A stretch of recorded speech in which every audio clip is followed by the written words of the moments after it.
Hello, very good evening. तो भाई आपके क्या कहते हैं, अब तो वैकेंसी भी काफ़ी आ चुकी हैं। यूपी पुलिस जो हम लोग काफ़ी टाइम से वेट कर रहे थे, 5.5 साल से, तो वो वैकेंसी भी अब आपके आई गई हैं। ठीक। एंड आई होप जो भी बच्चा आपके क्या कहते हैं दिल्ली पुलिस में उतना अच्छा परफॉर्म नहीं कर पाया, उसके लिए एक बड़ी गोल्डन अपॉर्चुनिटी है। और मुझे नहीं लगता कि इंडिया की जॉब मार्केट की हिस्ट्री में आज तक इतनी पुलिस में कहीं वैकेंसी आई होंगी जो कि कल आपके यूपी पुलिस ने आपको गिफ्ट दे दिया है। तो अब आपको यह है कि एक वैकेंसी आपकी जो है वो रिजर्व करनी है, ध्यान रखें। तो इसके लिए आपको आपको और हमें मिलके क्या करना है, एफर्ट डालने हैं। ठीक। और बाकी आपके डीएसएसबी में भी काफ़ी दिनों बाद वैकेंसी आई हैं, ग्रेड 4 वगैरह क्लरिकल लेवल पे। तो जो बच्चे एसएससी वगैरह या उस चीज़ की तैयारी कर रहे थे काफ़ी टाइम से, उनके लिए भी एक बहुत अच्छा गोल्डन अपॉर्चुनिटी है कि वो इतनी सारी वैकेंसी देखेंगे डीएसएसबी की हिस्ट्री में भी है, जिसके फॉर्म जो है आपके 9 जनवरी से स्टार्ट हो जाएंगे डीएसएसबी के। तो आई होप आप ज़्यादा से ज़्यादा अब जो है और भी आपके क्या कहते हैं अपने तैयारी को वो करेंगे, मैग्नीफाई करेंगे, क्योंकि वक्त आ चुका है और इससे बेटर अपॉर्चुनिटी आपको मिलने वाली नहीं है। तो आज हमारा जो सेट है आपका वह है सेट नंबर 6। 5 सेट आपके क्या कहते हैं ऑलरेडी हम लोग दे चुके हैं आपको, और छठे सेट में भी आपको बड़े अच्छे क्वेश्चन मिलेंगे जो आपको कहीं ना कहीं एग्जाम में काफ़ी यूजफुल रहेंगे। ठीक।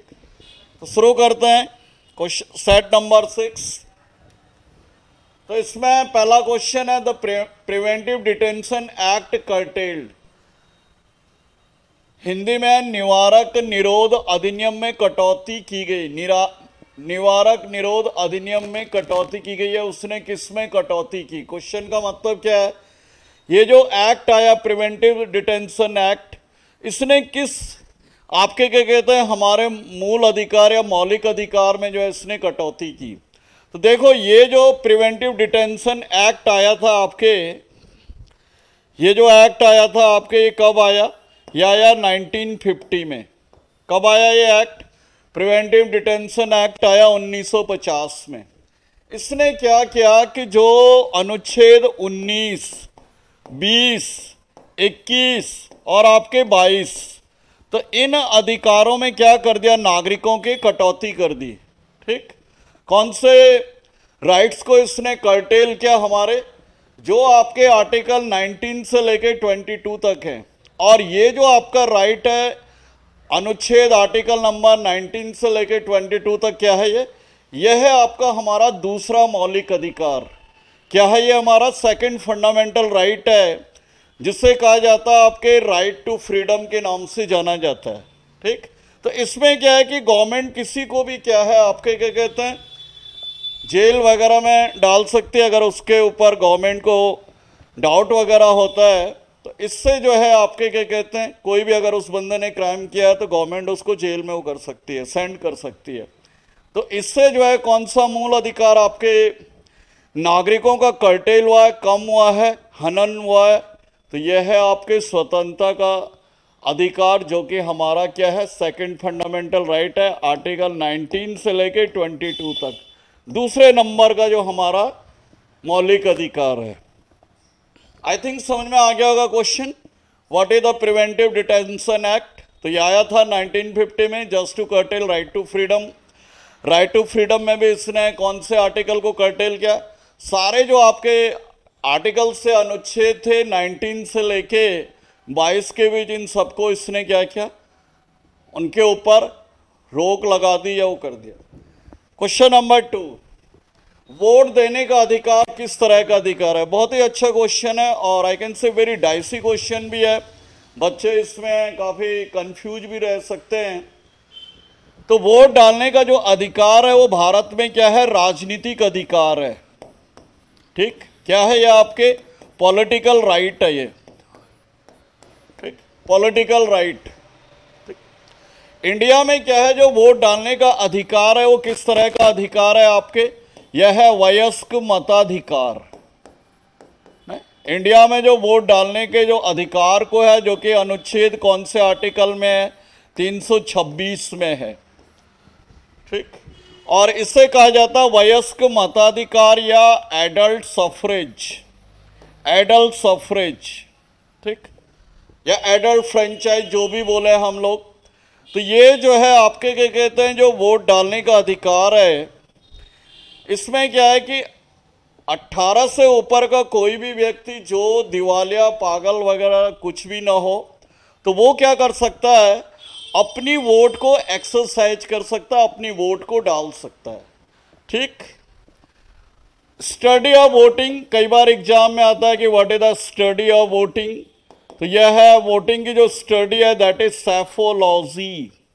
Psephology is the study of voting, ठीक। Psephology is the study of voting.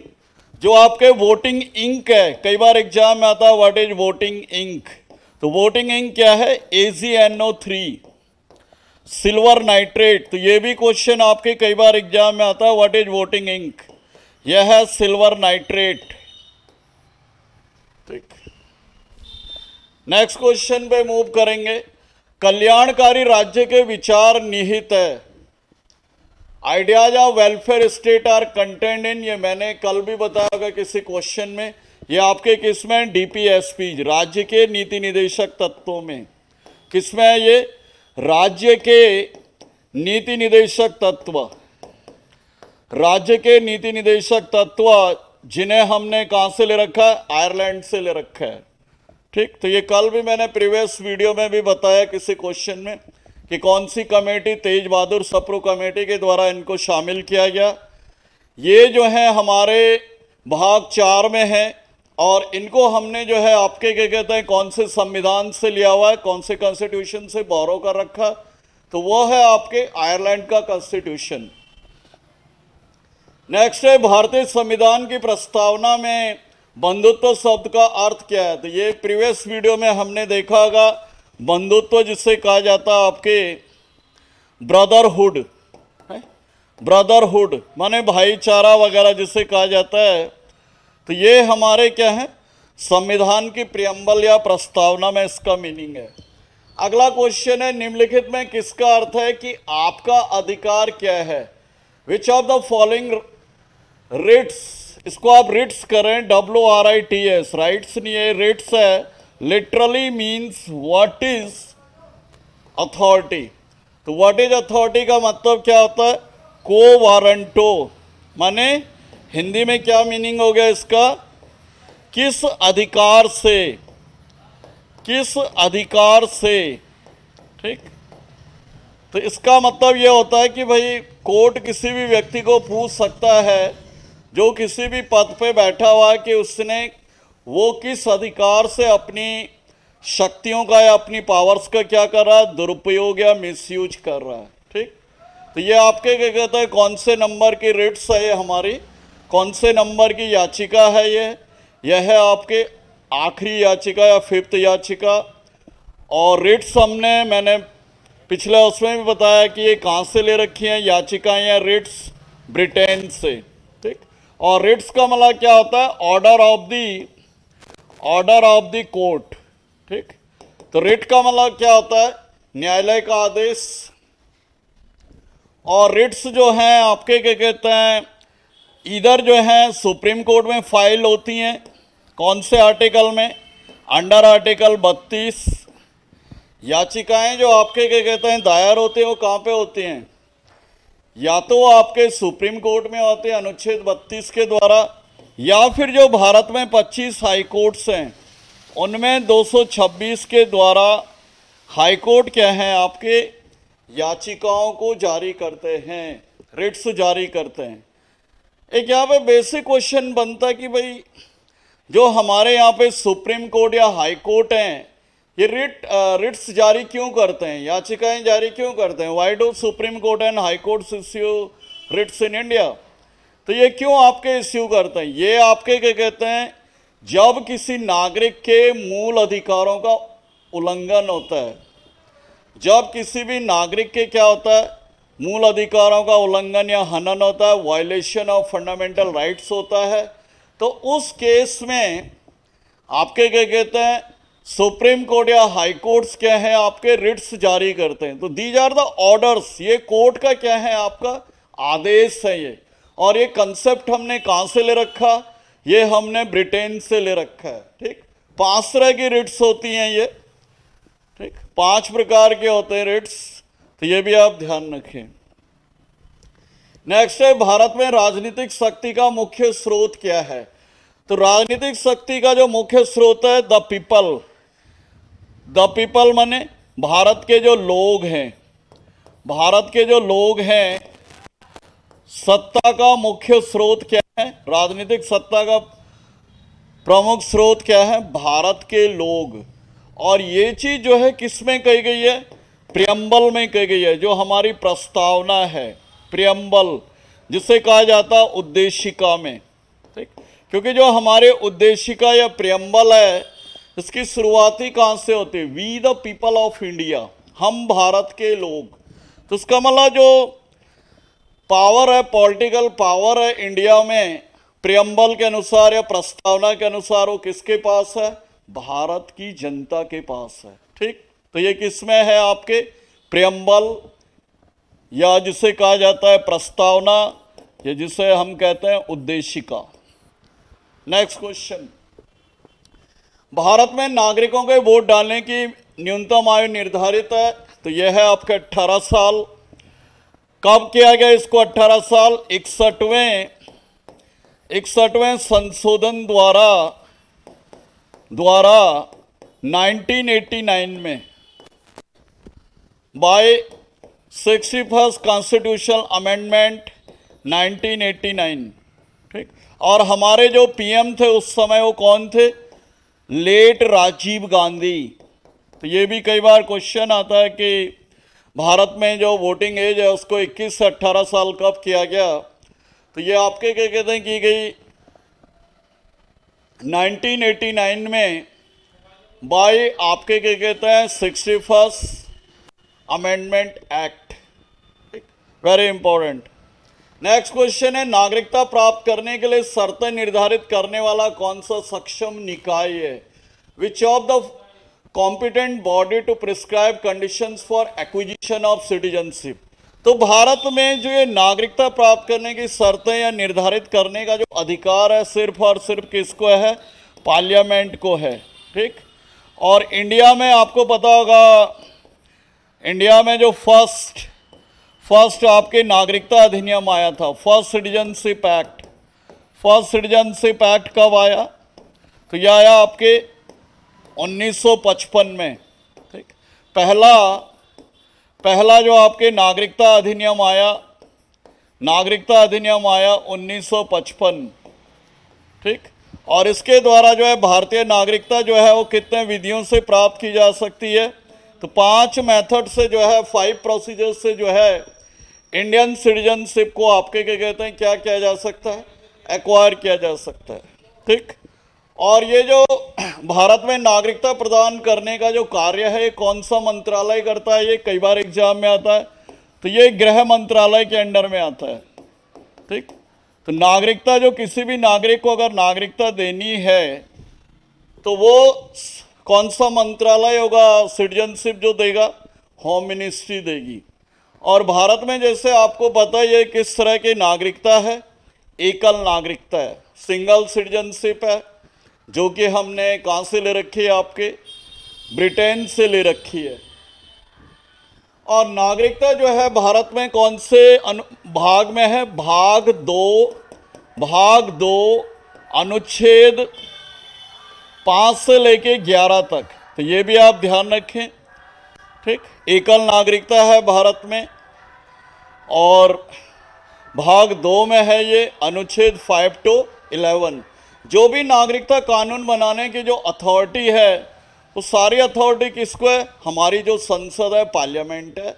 लेकिन अगर किसी को नागरिकता देनी है तो वो किसके जुरिस्डिक्शन में आएगा, वो आएगा आपके होम मिनिस्ट्री के जुरिस्डिक्शन में। तो ये चीज भी आप याद रखें।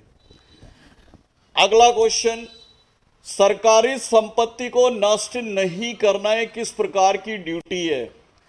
देखो ये क्या है, हमारा सिविल ड्यूटी है। सिविल ड्यूटी या जिसे हम कह सकते हैं हमारा क्या है, मौलिक कर्तव्य है कि पब्लिक प्रॉपर्टी की रक्षा करनी है। ठीक, तो इसमें क्या है कि भाई जो हमारी सिविल ड्यूटी क्या है, ये हमारा मौलिक कर्तव्य है, हमारी फंडामेंटल ड्यूटी है ये। और इसमें क्या है कि भाई हमें जितने भी रूल रेगुलेशंस हैं सरकार के संविधान के द्वारा दिए गए हैं फॉलो करने, टाइमली टैक्सेस वगैरह पे करने, ठीक, और सरकारी संपत्ति की रक्षा वगैरह करनी है। तो ये सारे हमारे किसके अंतर्गत है, मौलिक कर्तव्य या फंडामेंटल ड्यूटी में आता है। नेक्स्ट है संविधान की प्रारूप समिति के समक्ष प्रस्तावना का प्रस्ताव किसने रखा था? बहुत ही बढ़िया क्वेश्चन है। Who propose the preamble before the drafting committee of the constitution? तो ये किसने किया था? पंडित जवाहरलाल नेहरू ने। पंडित जवाहरलाल नेहरू ने कब किया था ये? पंडित जवाहरलाल नेहरू ने ये जो प्रस्ताव रखा था 13 दिसंबर 1946 को। और इस प्रस्ताव को, इस प्रपोजल को, ये जो प्रपोजल है इसे जो है संविधान सभा या कॉन्स्टिट्यूएंट असेंबली जो है हमारी कॉन्स्टिट्यूएंट असेंबली ने कब इसे पास किया? 22 जनवरी 1947।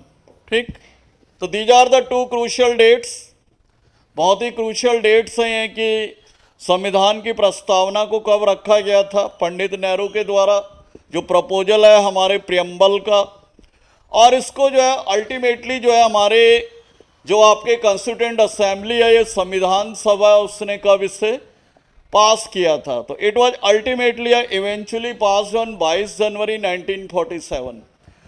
और एक डेट आपको और याद रखनी है कि जो ये हमारी प्रस्तावना इसको कब अपनाया गया। मैंने पहले भी बता रखा लेकिन एक बार मैं और बता दूं ये कब अडॉप्ट की गई?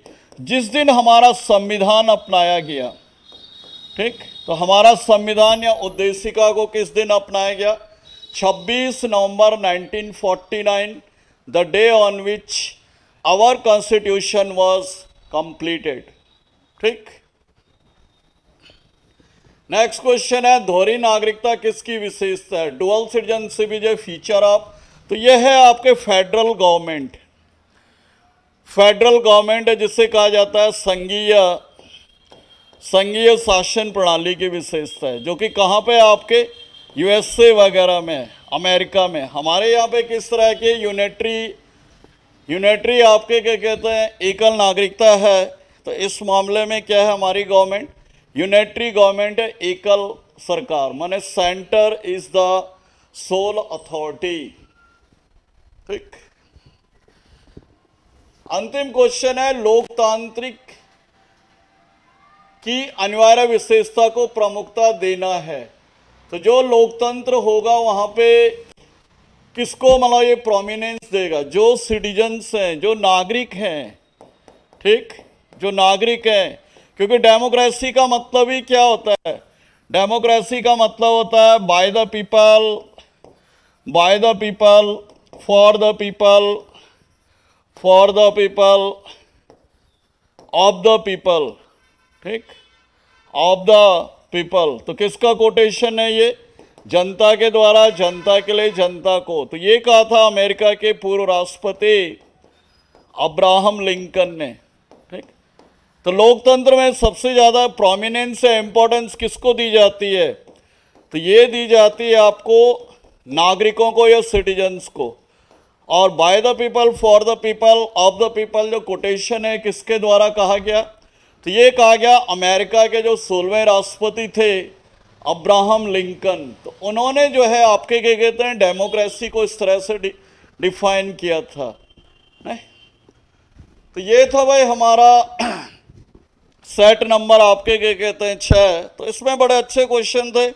आई होप आप ज़्यादा से ज़्यादा इस वीडियो को देखेंगे, लाइक करेंगे, शेयर करेंगे, सब्सक्राइब करेंगे और अपनी तैयारी को धार देते रहेंगे, क्योंकि अल्टीमेटली हमें क्वेश्चन ही सॉल्व करना, चाहे हम लोग जितना पढ़ें।